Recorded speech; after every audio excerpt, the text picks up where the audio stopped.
जवळपास प्रत्येक जणच कधी ना कधी बाहेर खातो आणि आत्ताचं जे प्रमाण वाढलेलं आहे त्याला स्विगी, झोमॅटो आणि आत्ताचं जे कल्चर आहे, मॅकडॉनॉल्ड्स, डॉमिनोज, त्याचबरोबर पिझ्झा हट आपल्याला जागोजागी दिसतंय आणि कधीतरी आपण त्याचा आस्वाद घेतोच. त्याचबरोबर पाणीपुरी असती, वडापावच्या गाड्या जिथे तिथे उभ्या असतात आणि तो वास किंवा तो अरोमा जो आहे तो एवढा टेम्पटिंग असतो.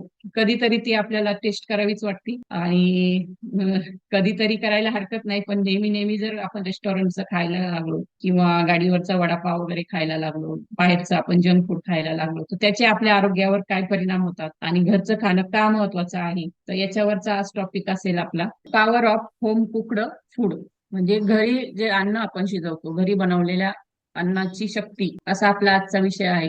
मी आत्ताच तुम्हाला सांगितलं की आपण बाहेर का खात, वेगवेगळे सेलिब्रेशन्स असतात, बर्थडेज असतात, फॅमिली मेंबरचे असतील, मुलांचे असतील, हजबंडचे असतील, वाईफचे असतील किंवा मित्रमैत्रिणींच्या बर्थडे मध्ये जातो किंवा वेगवेगळे सेलिब्रेशनचे निमित्त असतात आपल्याला. कधी आता रिझल्ट लागल्यानंतर आपल्याला सेलिब्रेट करायचं असतं, मग कधीतरी आपण बाहेर जातो, रेस्टॉरंटला जाऊन जेवण करतो किंवा मित्र आलेले असतात. अशा वेळी सुद्धा मित्रांसोबत, मैत्रिणींसोबत कधीतरी बाहेर होतो किंवा मित्रमैत्रिणी घरी आल्यानंतर सुद्धा आपण कधी कधी बाहेरचं अन्न आणतो. तर वेगवेगळ्या मीटिंग्स असतात.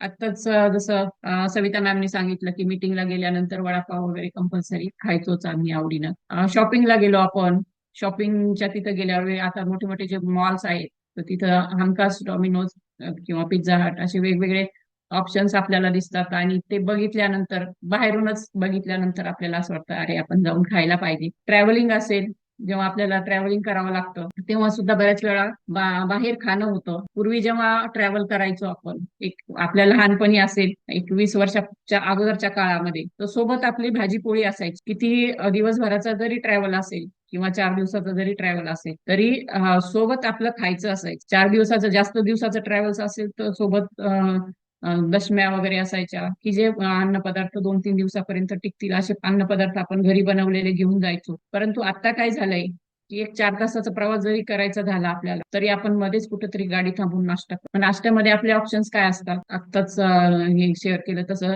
वडा, समोसा, इडली, असे काही ऑप्शन्स आपण बाहेर घेतो किंवा कधीतरी प्रॉपर रेस्टॉरंट मध्ये जाऊन आपण जेवण करतो. अजून एक कारण आहे की स्वयंपाकाचा कंटाळा आला. आता बऱ्याचशा महिला ज्या आहेत त्या वर्किंग वुमन्स आहेत आणि वर्किंग वुमन्स म्हटल्यानंतर दिवसभर ऑफिसमध्ये काम करून आल्यानंतर किंवा शाळेत काही टीचर असतील, दिवसभराचं काम करून आल्यानंतर कधीतरी कंटाळा येतो संध्याकाळच्या वेळी.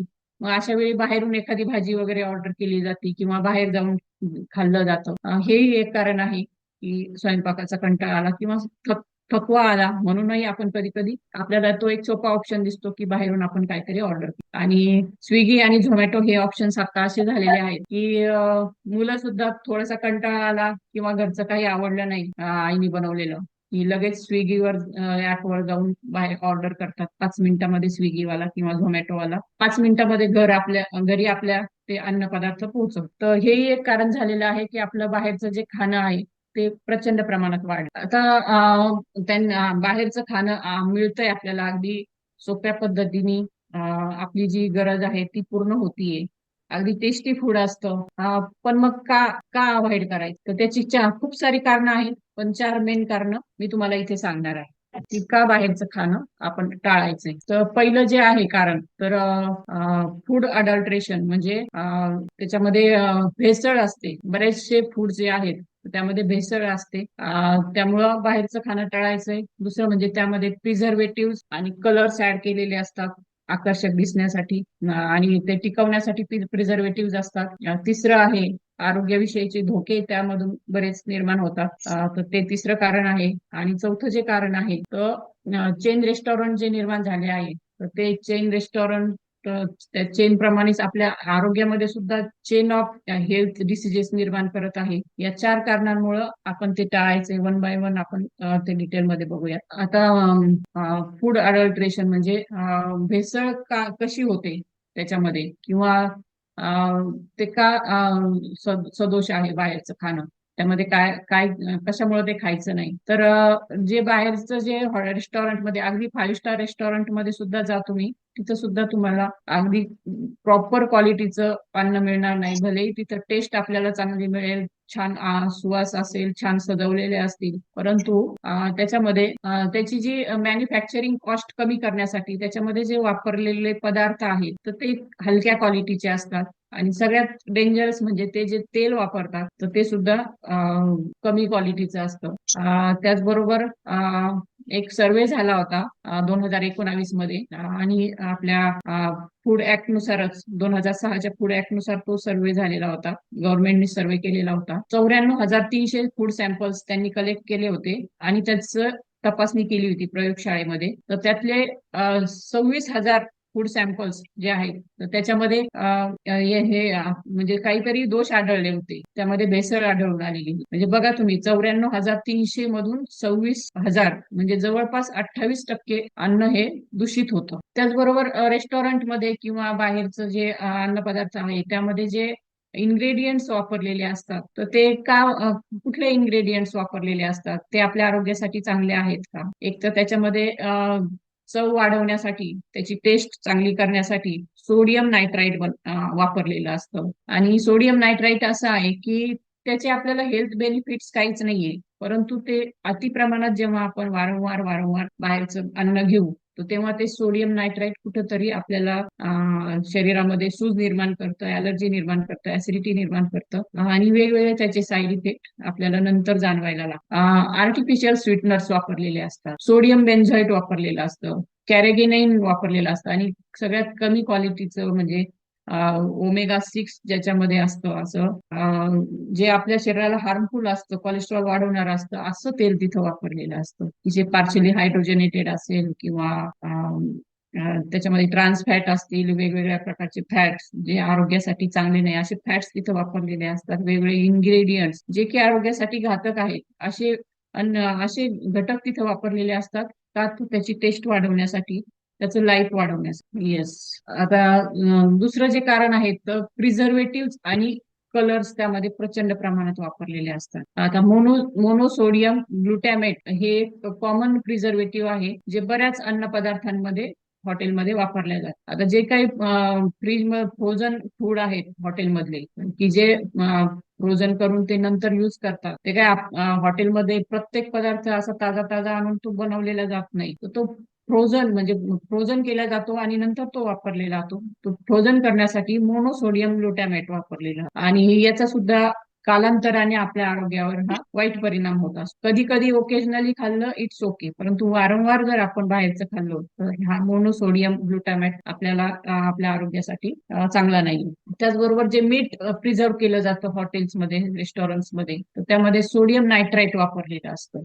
आणि हे सगळे जे पदार्थ, हे जे इन्ग्रेडियंट्स त्यात वापरलेले असतात की जे टिकवण्यासाठी किंवा त्याची टेस्ट वाढवण्यासाठी किंवा त्याचा कलर छान दिसावा म्हणून, कलर सुंदर दिसला तरच आपण ते आकर्षक आणि आपण घेतो. साईडच्या याच्यामध्ये बघू शकता रंगीबेरंगी ते आहे आणि ते आपलं लक्ष वेधून घेत. तर हे जे आकर्षकता आणण्यासाठी किंवा त्याची टेस्ट वाढवण्यासाठी जे पदार्थ वापरले जातात, जे अन्न घटक त्यामध्ये वापरले जातात, जे इन्ग्रेडियंट्स वापरले जातात, तर ते आपल्या स्टमक कॅन्सर पर्यंत आपल्याला नेऊ शकतं. त्यामुळं बाहेरचं खाणं जर जास्त कोणाचं असेल तर ते कसं कमी करता येईल याच्यावर आजपासून विचार करा, कारण इतके घातक पदार्थ त्यात वापरलेले असतात. आपण अगदी चवीनं घेतो, अगदी आनंदाने, अगदी कौतुकाने जातो रेस्टॉरंटमध्ये आणि मुलांचे बर्थडे असतील ते सेलिब्रेट करतो, पण ते सेलिब्रेट करताना आपण आपल्या फॅमिलीच्या पोटात काय घालतोय त्याचा आपण एकदा विचार करायला हवा. आता हेल्थ हेजर म्हणजे आरोग्यासाठी काय धोके आहेत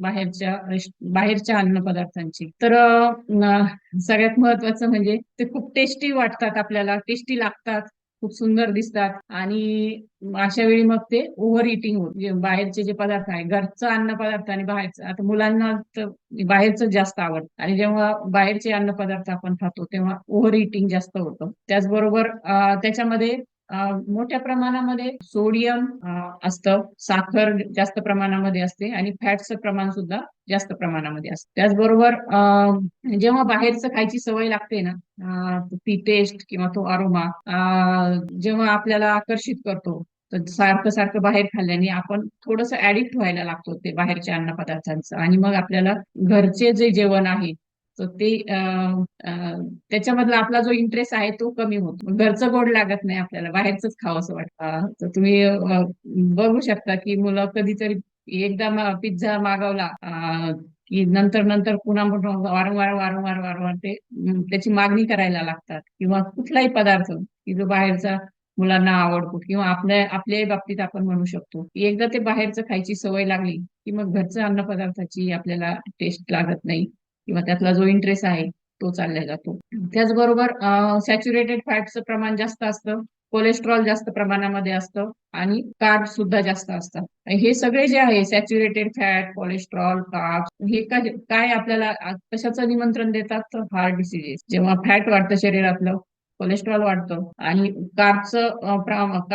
कार्बोहायड्रेट जास्त प्रमाणामध्ये इनटेक केले म्हणजे ओबेसिटी अर्थातच वाढणार, आणि ओबेसिटीचा आणि हार्ट अटॅकचा जवळचा संबंध आहे. त्याचबरोबर डायबिटीज सारखे आजार सुद्धा आपल्याला यातून होऊ शकतात. आता चेन रिॲक्शन म्हणजे जे आपण जे आता बाहेर बघतोय की जे USA मधले जे ब्रँड्स आहेत, मॅकडोनाल्ड्स असतील, डॉमिनोज असतील, पिझ्झा हट असतील, ऍक्च्युली ते USA मध्ये त्यांचं ओरिजिन तिथं आहे. परंतु आपण बघतो की जगभरामध्ये कुठेही जा तुम्ही, मॅकडोनाल्ड्स दिसेल आपल्याला, पिझ्झा हट दिसतील, किंवा डॉमिनोज, किंवा असे वेगवेगळे जे ब्रँड्स आहेत मल्टीनॅशनल, तर ते जगभरामध्ये आहेत.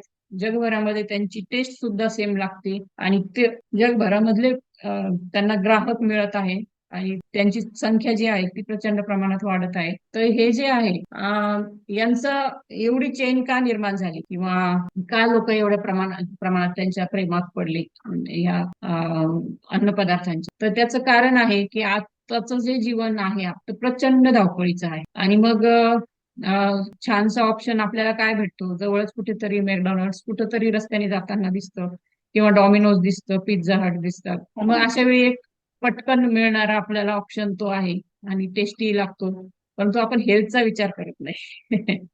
सगळ्यात महत्वाची गोष्ट, असे पदार्थ घेताना अगदी तुम्ही पिझ्झा वगैरे बघा, अगदी 700-700 रुपयापर्यंतच्या त्याच्या किमती असतात. एक पिझ्झाची किंमत 150-200 पासून ते सुरू होतं, 700-800-1000 पर्यंत जसं आपण घेऊ तसा तो आपल्याला मिळतो. परंतु आपण तिथं टेस्टचा विचार करतो, आपण आपल्याला पटकन मिळतं, पोट भरवतं, हा विचार करतो, पण हेल्थचा विचार आपण कुठेही करत. आणि अजून एक महत्वाची गोष्ट म्हणजे आपला शेक घेताना आपण 10 वेळा विचार करतो की याच्यामधून काय मला काय मिळेल, पण या पिझ्झा मधून मला काय मिळतंय, किंवा या काय असेल ते डोनाल्ड्स किंवा काय ते मला सगळी नावं येणार नाही, पण हे जे बाहेरचे अन्न पदार्थ आपण खातो आवडीनं, त्याच्यातून मला काय मिळतंय, माझ्या आरोग्यासाठी काय मिळतंय, किंवा हार्मफुल काय आहे, किंवा आरोग्यासाठी चांगली गोष्ट त्यामध्ये काय ऍड केलेली आहे याचा विचार न करता आपण असे अन्न पदार्थ खात राहतो. त्याचबरोबर होम डिलिव्हरी ऍप्स आहेत, त्यामुळे पण सगळं कामं सोपं झालेली आहेत. आणि जे कोल्ड्रिंक्स वगैरे सर्व केले जातात तुमच्या पिझ्झा सोबत, किंवा होम डिलिव्हरी मध्ये सुद्धा जे आपण अन्न पदार्थ मागवतो त्यामध्ये कोक्स वगैरे सोबत पाठवले जातात, किंवा आपण जेव्हा तिथं जाऊन खातो तेव्हा सुद्धा कोकचं प्रमाण तिथं असतं. आणि मग अशा वेळी या कोल्ड्रिंक्स मधून आपल्याला काय मिळतं, किंवा मुलं सुद्धा आपले कोल्ड्रिंक्सची जास्त मागणी करतात. बऱ्याच वेळा मोठी माणसं सुद्धा उन्हाळा आहे किंवा कुठेही बाहेर गेलं की कोल्ड्रिंक्सचं प्रमाण किंवा सोड्याचं प्रमाण हे आपल्या याच्यामध्ये यायला लागलेलं आहे. तर या कोल्ड्रिंक्स मध्ये अति प्रमाणामध्ये शुगर असते, आणि त्याचबरोबर मी आगेही शेअर केलेलं आहे की हे सुपर ऍसिडिक फूड आहे. एक तर आपल्या गट हेल्थची वाट लावतं, आपल्या शरीराचा पीएच जो आहे तो बिघडून टाकतं, शरीर ऍसिडिक व्हायला लागतं, आणि आपली ओबेसिटी सुद्धा त्यातून वाढू शकतं. हे असं जे चेन रेस्टॉरंट्स आहे तर ते आपल्या शरीरामध्ये आरोग्याची जी वाट लावतं असं शब्द हे करेल मी, कारण खरंच आपल्या आरोग्याची तिथं वाट लागल्या जाते. आणि जे ओबेसिटी असेल, आपले जे वेगवेगळे हार्टचे प्रॉब्लेम असतील ते तिथून सुरू व्हायला लागतात, जेव्हा आपण मोठ्या प्रमाणामध्ये बाहेरचं जे अन्न पदार्थ आहे ते घ्यायला. आता हे झालं बाहेरचं अन्न पदार्थ का घेऊ नये, त्याच्यातून आपल्याला काय तोटे आहेत, ते कसे आपल्या शरीरामध्ये आजार निर्माण करतात. वारंवारचं खाणं ओकेजनली इट्स ओके, परंतु जेव्हा नेहमी नेहमी आपण बाहेरचं अन्न पदार्थ खायला लागतो, हॉटेलिंग जास्त करायला लागतो, तर तेव्हा ते आपल्या आरोग्यासाठी चांगलं नाही. होम कुक्ड फूड का घ्यायचं, तर त्याच्याकडे जाऊया आपण. फॅमिली बॉन्डिंग वाढवतो. जेव्हा आपण घरात बनवलेलं अन्नपदार्थ खातो, ते आईने बनवलेलं ते अन्नपदार्थ आपल्या आवडीचा अगदी घरातल्या सगळ्यांची आवड निवड लक्षात घेऊन ती गृहिणी अगदी प्रेमाने ते अन्नपदार्थ बनवते आणि ते सगळे मिळून खातात. तर मुलांना किंवा नवऱ्यालाही छान वाटतं की आज माझ्या आवडीची छान भाजी बनवली आहे. तर ही फॅमिली बॉन्डिंग जी आहे तर ती वाढती. फॅमिली जास्त क्लोज येते, रिलेशनशिप मध्ये सुधारणा होते. हो, हा एक फायदा आहे. त्याचबरोबर आपली जी नेक्स्ट जनरेशन आहे तर ती हेल्दी आणि हॅपी होत. म्हणजे आपलं जे भविष्य आहे, आपले मुलंच कोणासाठी कमवतो आपण, तर आपली जी पुढची जनरेशन आहे त्यांच्या सुखासाठी कमवतो. परंतु त्यांनाच जर आपण निरोगी पाहायचं असेल आपल्याला, तर त्यांना घरच्या अन्नपदार्थांची सवय लावणं खूप गरजेचं. ओकेजनली बाहेर खायचं मागत असतील, इट्स ओके, परंतु मुलांची टेस्ट जी आहे तर ती आपण डेव्हलप करू शकतो आणि टेस्ट बदलू शकते. जरी मुलांना बाहेरची खायची सवय लागलेली असेल तर घरचे टेस्टी पदार्थ जेव्हा आपण त्यांच्या समोर मांडू तर नक्कीच त्यांची टेस्ट बदलेल आणि ते बाहेरचं खायला जास्त मागणार नाही. आणि जेव्हा आपली पुढची जनरेशन हेल्दी हॅपी असेल तर तेव्हा सगळं जगच हॅपी असेल. म्हणजे आपलं जग तर हॅपी होईलच, कारण आपण जे आहे आपलं भविष्यच आपली मुलं आहे. त्यामुळे पुढची पिढी आपली हेल्दी आणि हॅपी असणं गरजेचं आहे. मेंटल हेल्थ सुद्धा त्याने सुधारणा होते त्याच्यामध्ये. बाहेरचं खाण्यातून जो स्ट्रेस निर्माण होतो, कारण आपलं शरीर कुठेतरी आपल्याला ते सांगत असतं पण आपण ते ऐकत नसतो की शरीरामध्ये कुठेतरी इन्कम्फर्ट निर्माण होत असतो जेव्हा सारखं सारखं बाहेरचं खाल्लं जातं. तर जेव्हा घरचं खातो, हेल्दी फूड खातो, तर तेव्हा आपली मेंटल हेल्थ सुद्धा चांगली राहते. त्याचबरोबर जेव्हा आपण घरात प्रॉपर आपण स्वयंपाक करतो, घरी स्वयंपाक बनवण्यासाठी जे अन्न, जे भाजीपाला वगैरे आपण शेतकऱ्यांकडून विकत घेतो, तर त्यामुळं शेतकऱ्यांना पण सपोर्ट मिळतो. त्यामुळं एका दृष्टीने आपण आपल्या कृषी प्रधान देशाला मदत करण्याचंच काम करतो. अन्नपदार्थ जेव्हा आपण गृहिणी घरामध्ये बनवते तर तिच्या त्या इमोशन्स असतात, तिचं जे प्रेम असतं ते त्या अन्नपदार्थामध्ये उतरत असतं. आणि जेव्हा तुम्ही रेस्टॉरंट मध्ये जाता तर ते कमर्शियल असतं, तिथं फक्त त्यांना पैसा कमवायचा असतो. पण गृहिणी जेव्हा घरामध्ये जेव्हा स्वयंपाक बनवते तर तिच्या ज्या पॉझिटिव्ह इमोशन्स आहेत, तिचं जे प्रेम आहे आता आपल्या फॅमिली प्रती, तर ते तिच्या त्या अन्नपदार्थामध्ये उतरत असतं. आणि हा अनुभव आपण म्हणजे जेव्हा आपण बाहेरचं खातो कितीही खातो, पण घरचं जे अन्न आहे, घरचं आईने बनवलेलं जे अन्न आहे त्याची सर कधीही बाहेरच्या अन्नपदार्थाला येणार नाही. तर हे कारण आहे त्याचं की त्यामध्ये आईच्या भावना असतात, ते प्रेम असतं कुटुंबाप्रती. हे हे खूप महत्वाचं आहे, कारण त्या ज्या पॉझिटिव्ह वेव्ज आहेत त्या अन्नपदार्थातून आपल्या शरीरामध्ये जातात आणि आपली पॉझिटिव्ह एनर्जी आहे ती वाढायला मदत होते. आता हे झालं बाहेरचं अन्नपदार्थ का खाऊ नये आणि घरचं का खावं. घरचे अन्नपदार्थ खाणं उत्तम आहे, चांगलं आहे. परंतु आपण कितीही ठरवलं तरी कधीतरी आपल्याला बाहेर हे खावंच लागतं. जेव्हा असं होतं की आपल्याला बाहेरचं खाणं टाळू शकत नाही आपण, तर तेव्हा काय ऑप्शन्स आहेत आपल्याकडे, तर ते ऑप्शन्स आपण बघूया. असं एखादं रेस्टॉरंट शोधा जेव्हा तुम्हाला बाहेर जावंच लागतंय आणि ते आपण अवॉइड करू शकत नाही. तर रेस्टॉरंट असं शोधा की जिथं आपल्याला हेल्दी फूड मिळण्याचे चान्सेस जास्त आहे. अशा ठिकाणी आपण जेवण करू शकता. त्याचबरोबर त्या रेस्टॉरंट मध्ये गेल्यानंतर हेल्दी मेनू जे आहेत, जे आपल्या आरोग्यासाठी चांगले आहेत असे मेनू तिथं सिलेक्ट करा. मग काय टाळायचंय तिथं ऑर्डर करताना, क्रिस्पी क्रीमी असे शब्द ज्या अन्न पदार्थाला लावलेले आहेत किंवा चीजी, ब्रेडेड, फ्राईड असे जे नावं ज्याच्या पुढे आहेत, तर असे अन्न पदार्थ शक्यतो टाळायचे. कारण कारण त्याच्यामध्ये बॅड कोलेस्ट्रॉल आणि फॅटचं प्रमाण हे जास्त प्रमाणात असतं आणि कॅलरीज सुद्धा जास्त असतात. शक्यतो असे पदार्थ तळलेले असतात आणि त्यामध्ये काय काय इन्ग्रेडियंट्स वापरलेले असतात ते आपल्या आरोग्यासाठी चांगले नसतात. त्यामुळं असे शब्द असलेले अन्नपदार्थ शक्यतो टाळायचे आहे. त्याचबरोबर स्टीम्ड म्हणजे ज्याच्या नावापुढे स्टीम्ड आहे, बेक्ड आहे, ग्रिल्ड आहे असे अन्नपदार्थ आपण ऑर्डर करायचे आपल्या मेनूच्या लिस्ट मधून. आणि वेटरला आपण सांगायचंय जेव्हा आपण वेटरला ऑर्डर देतोय की मला असं असं पाहिजे, तर त्याला आपण सांगायचंय की ऑइल कमी वापर आणि बटर कमी वापर. आणि त्याचबरोबर जेवणानंतर डेझर्ट घेणं शक्यतो, म्हणजे गोड आपण काहीतरी घेतो, गुलाबजाम वगैरे काय असं काहीतरी, तर ते शक्यतो टाळायचंय. कारण ऑलरेडी खूप साऱ्या कॅलरीज आपल्या शरीरामध्ये गेलेल्या असतात, खूप सारे फॅट्स गेलेलं असतं. त्यामुळे वरून अजून डेझर्ट घेऊन अजून आपलं कोलेस्ट्रॉल वाढवण्याचं काम आपण करू नये. तर शक्यतो जेव्हा आपण बाहेर रेस्टॉरंटमध्ये जेवायचं तेव्हा डेझर्ट टाळायचं आहे. क्रिस्पी क्रीमी फ्राईड पदार्थ टाळायचे आहेत. आपण जर मागणी केली तर आपल्याला सॅलड सुद्धा अवेलेबल असतं रेस्टॉरंटमध्ये. तर त्यामुळे सुरुवात जी आहे आपली जेवणाची ती सॅलडनीच झाली पाहिजे. आणि आतापर्यंत आपल्याला शिकवलेलं आहे की ताटामध्ये उष्ट अन्न पदार्थ टाकू नये. चांगली गोष्ट आहे ती, आणि नक्कीच अन्न पदार्थ आपण वाया घालू नये. पण इथं मी थोडस उलट सांगणार आहे की तुम्हाला रेस्टॉरंटमध्ये गेल्यानंतर सगळंच संपवायची गरज नाही. कारण बऱ्याच वेळा काय होतं की आपण बरीच जास्त ऑर्डर दिलेली असते आणि ते अन्नपदार्थ आपल्याला सगळे संपत नाही. तर हे वाया जाईल म्हणून आपण ते संपवण्याच्या भानगडीत पडू नका, कारण ते आपल्या आरोग्यासाठी चांगलं नाहीये अति जास्त ओव्हर इटिंग करणं. तर त्यामुळं ताटातलं सगळं संपलंच पाहिजे रेस्टॉरंटमध्ये गेल्यानंतर, याची काळजी घेण्याची गरज नाही. तर तुम्ही थोडंफार ठेवलं तरी it's okay. Avoid unlimited menus, म्हणजे हॉटेलमध्ये गेल्यानंतर खूप सारे अन्नपदार्थ एकदाच मागवण्यापेक्षा जसं लागेल तसं तुम्ही ते ऑर्डर करू शकता. आपण गेल्यानंतर जर 3-4 लोक गेले तर प्रत्येकाच्या आवडीची भाजी घेतो किंवा प्रत्येकाच्या आवडीचं काहीतरी मागवतो. ऍक्च्युली दोघांमध्ये एक डिश पुरी होत असते, परंतु मग आपण याच्या ओघामध्ये बरंच काही ऑर्डर करतो आणि मग ते वाया जाईल म्हणून बऱ्याच वेळा ओव्हर इटिंग. त्याचबरोबर सॅलड आपण ऑर्डर करू शकता जेवणापूर्वी. सॅलड जर आपण त्यांच्याकडे मागितलं तर सॅलडनी सुरुवात करायची, बाकीचं आपला मील तयार होईपर्यंत. त्याचबरोबर बऱ्याच वेळा चिप्स आणि कोक पण दिलं जातं, तर ते अवॉइड करायचंय.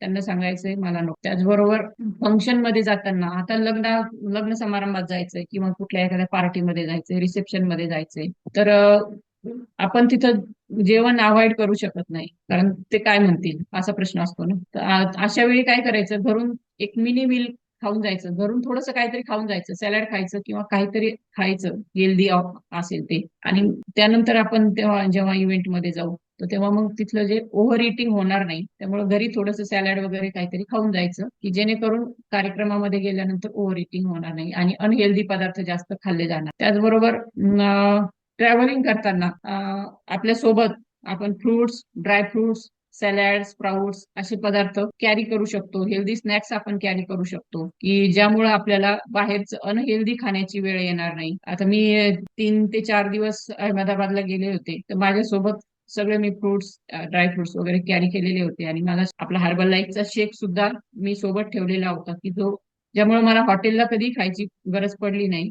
ऍक्च्युली इव्हेंटमध्ये आम्हाला नाश्ता, लंच, डिनर सगळंच होतं, परंतु तरी मी सकाळी आपला शेक कधी सोडला नाही आणि सोबत माझे ड्रायफ्रुट्स वगैरे होते. त्यामुळे मला 1 रुपयाचं सुद्धा मला बाहेरचं घ्यावं लागतं. तर आता लास्ट पार्ट येतोय आपला की आपलं रिच्युअल्स काय आहे, आपला होमवर्क किंवा आपलं जे टास्क आहे ते काय असेल, इथून पुढे आपण कसे चेंजेस करू शकतो. तर प्रत्येकाने स्वतःच्या बाबतीतही एक अनुमान काढायचे आणि आपल्या फॅमिलीच्या बाबतीतही की किती वेळा आपण बाहेर खातो, महिन्यातून असेल किंवा आठवड्यातून असेल. आणि जर तुम्हाला वाटलं की आपलं बाहेरचं खाणं जरा जास्तच होतंय किंवा आपल्या फॅमिली मेंबरचंही बाहेरचं खाणं जास्त होतंय, तर तिथं थोडस कंट्रोल करण्याचा प्रयत्न हा आपण केला पाहिजे.